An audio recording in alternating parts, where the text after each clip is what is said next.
Well, India is right now very precariously poised. Let's get into the background details. On the one hand, of course, you have the global markets, and which in any case are very uncertain at this point in time. But there's a lot that's playing out in India domestically on the political front in New Delhi. Let's take it from the top, because at the core of it all is the Indo-US civilian nuke deal. Now, remember, the government that is in power right now, that's the UP, United Progressive Alliance. It's an alliance government. It's a congregation between the Congress party and, of course, the left. Now, the left is completely against this particular deal actually going through, but Prime Minister Manmohan Singh has said that he will go ahead with the deal. The left yesterday actually came out in the open and said that they endorse the view of the Politburo and they're completely against the nuclear deal. And if indeed the Congress government does actually go ahead with the nuclear deal, that may lead to them actually pulling out of the government and pulling out their support from the government, and that may lead to fresh elections. Now, remember, our market, in any case, at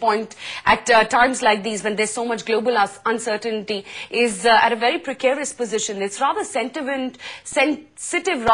to any negative sort of news that is coming in, and that's clearly impacting. Because if you take a look at yesterday's trading session, up until 1 o'clock or so, when the Central Committee was actually meeting, and when the key takeaways from that meeting started coming out, we were going absolutely fine, the Sensex and the Nifty both. But take a look at how they finally closed for itself. It got very volatile. It was tottering. It was yo-yoing from the green to red mark. And you can see those jagged edges on that particular graph, and you'll get a better sense of what I'm talking about, because things were looking very uncertain at this point in time. In fact, yesterday's trading session, it was not just the equities. The volatility was clearly visible with the dollar-rupee movement also. The rupee, which in any case has been appreciating for the past couple of months, finally saw a very volatile session for itself, and it eased off a fair bit for itself. And that graph will just come up for you. 41.13 is how the Indian rupee finally closed for itself.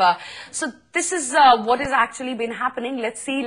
All eyes are actually waiting and watching what's going to happen in New Delhi and how this political situation actually pans out. For now, it's back to Mora, though.